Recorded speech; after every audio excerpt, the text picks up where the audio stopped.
అధర్మంపై ధర్మయుద్ధం ఇది హైడ్రా గురించి ఒక్క మాటలో సీఎం రేవంత్ రెడ్డి చెప్పిన మాటలు. ఆయన ఎందుకిలా మాట్లాడాల్సి వచ్చింది? అసలు హైడ్రా ఏర్పాటు రాజకీయ అవసరమా, చారిత్రక అవసరమా? ఇంతకీ భాగ్యనగరంలో చెరువుల కథేంటి?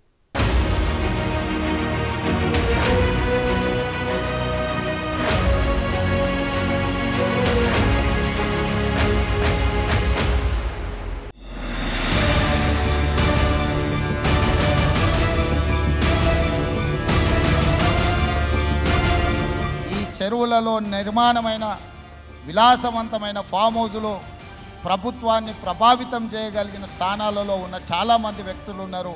ప్రత్యక్షంగా ప్రభుత్వంలో భాగస్వాములు అయి ఉండొచ్చు, లేకపోతే సమాజం మీద బాగా ప్రభావితం చేయగలిగిన వ్యక్తులు ఉండొచ్చు. కానీ వాటన్నిటినీ నేను పట్టించుకోదలుచుకోలే.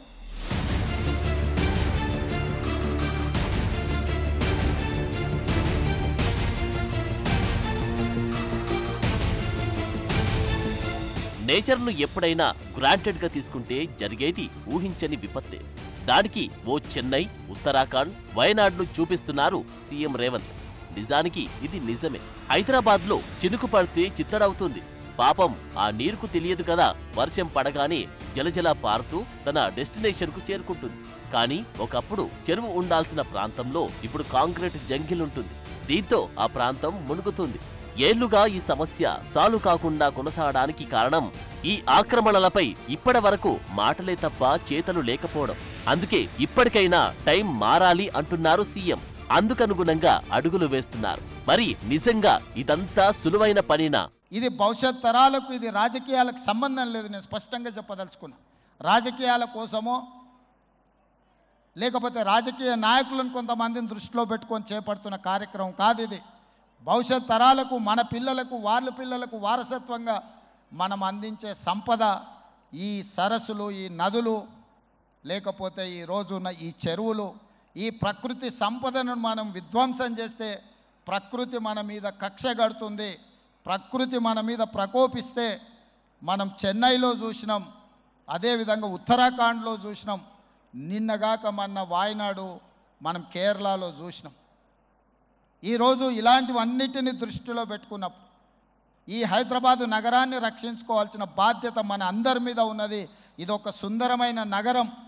ఈ నగరానికి ఈ చెరువులే ఒక అందం. ఈ చెరువులను కాపాడే బాధ్యత ఈ ప్రభుత్వం తీసుకుంటుంది. ఎవరు ఏమనుకున్నా, ఎవరు ఏ ఒత్తిడి తెచ్చినా వాటన్నిటిని పక్కన పెట్టి చెరువులను ఆక్రమించుకున్న వాళ్ళ భరతం పడుతుంది. ఆక్రమణలు చెయ్యాలన్నా, రికార్డులు మార్చాలన్నా, అధికారులను మేనేజ్ చేయాలన్నా అది సామాన్యులతో అయ్యే పని కాదు. ఇదంతా ప్రముఖులు, రాజకీయ నేతలు, సంఘాల్లో పెద్ద మనుషులుగా చెలామణి అయ్యేవారు, ప్రభుత్వంలో కీలక పాత్ర పోషించేవారు, పోషించిన వారితో మాత్రమే అవుతుంది. ఈ విషయం సీఎం రేవంత్ రెడ్డికి కూడా తెలుసు. కాబట్టి ఈ విషయంలో ఎక్కడా తగ్గేది లేదంటున్నారు ఆయన. ఈ రోజు మనవాడే అని వదిలేస్తే అది చూపే ఎఫెక్ట్ అంతా ఇంత కాదు.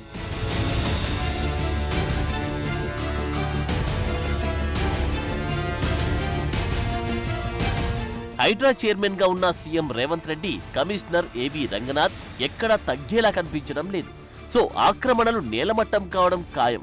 ఇప్పటికే ఆక్రమించి కట్టిన నిర్మాణాలకు నోటీసులు జారీ అయ్యాయి. ఒక్కరొక్కరి లెక్కలు బయటికి వస్తున్నాయి. వీకెండ్ వచ్చిందంటే చాలు బుల్డోజర్ ఏ కట్టడం వైపు దూసుకుపోతుందో అని టెన్షన్తో తికమకపడుతున్నారు. అక్రమార్కుల గుండెల్లో రైళ్లు పరిగెడుతున్నాయి.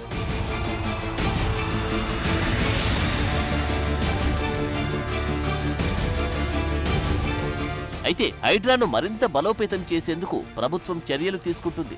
న్యాయ చిక్కులు రాకుండా మరిన్ని అధికారాలను కల్పించేలా చర్యలు తీసుకుంటుంది తెలంగాణ ప్రభుత్వం. అందుకే హైడ్రాకు పోలీస్ స్టేషన్ హోదా ఇచ్చేందుకు ఆలోచిస్తోంది. సొంతంగా ఎఫ్ఐఆర్ నమోదు చేసే అధికారాన్ని ఇవ్వనుంది.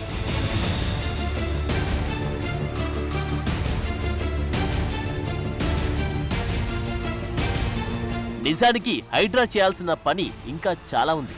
భాగ్యనగరం మొత్తంలో 60కి పైగా చెరువులున్నాయి. ఇందులో కొన్ని చెరువులు పూర్తిగా కనుమరుగవ్వగా మరికొన్ని దాదాపు సగం వరకు ఆక్రమణల బారిన పడ్డాయి. ఫర్ ఎగ్జాంపుల్, నేరెడ్మెట్లో ఉన్న రామకృష్ణాపురం చెరువు. ఈ చెరువు 71% కుంచుకుపోయింది.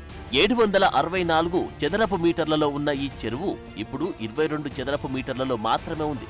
మల్కజ్గిరిలో ఉన్న మిర్యాలగూడ చెరువు ఈ చెరువైతే 90% కనిపించకుండా పోయింది. గతంలో 832 చదరపు మీటర్లలో ఉండే ఈ చెరువు ఇప్పుడు 208 మీటర్లకు వచ్చింది. నాగోల్లో ఉండే బండ్లగూడ చెరువు 83% కుంచుకుపోయింది. కుంట్లూరు పెద్ద చెరువు 90% కనుమరుగైపోయింది. ఇక తుమ్మలకుంట చెరువైతే మొత్తం కనుమరుగైపోయింది. కాచిగూడ చెరువు 88%, మీర్పేట చెరువు 96%, దూలపల్లి చెరువు 76% కనిపించకుండా పోయింది.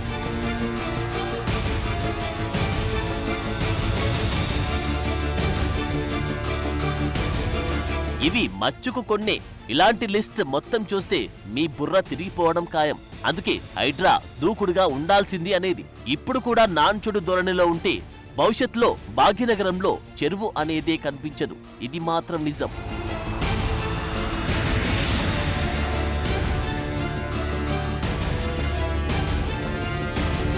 నాట్ ఓన్లీ హైదరాబాద్, హైడ్రా తరహా వ్యవస్థను మరిన్ని నగరాల్లో ఏర్పాటు చేయాల్సిన అవసరం ఉంది. కరీంనగర్, వరంగల్, నిజామాబాద్, ఖమ్మం, సిద్దిపేట, ఆదిలాబాద్, మహబూబ్ నగర్, నిర్మల్, నల్గొండ, గద్వాల, కామారెడ్డి సహా పలు నగరాలు హైడ్రా విస్తరణకు చర్యలు చేపట్టాలి. నిజానికి తెలంగాణ వ్యాప్తంగా అనేక నగరాలు, పట్టణాల్లో చెరువులు, శిఖం భూములు, బఫర్ జోన్లలో అడ్డగోలుగా నిర్మాణాలు జరిగాయి. దీనికి సంబంధించి అనేక ఫిర్యాదులున్నాయి. దీంతో చెరువులు, కుంటల రక్షణపై దృష్టి పెట్టిన ప్రభుత్వం హైడ్రా వంటి వ్యవస్థతో వాటిని సంరక్షించాలని భావిస్తోంది.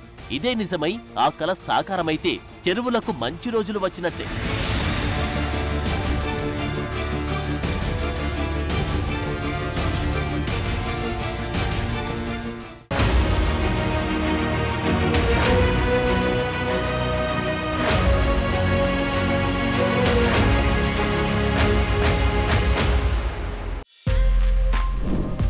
For more videos like this, subscribe Big TV channel.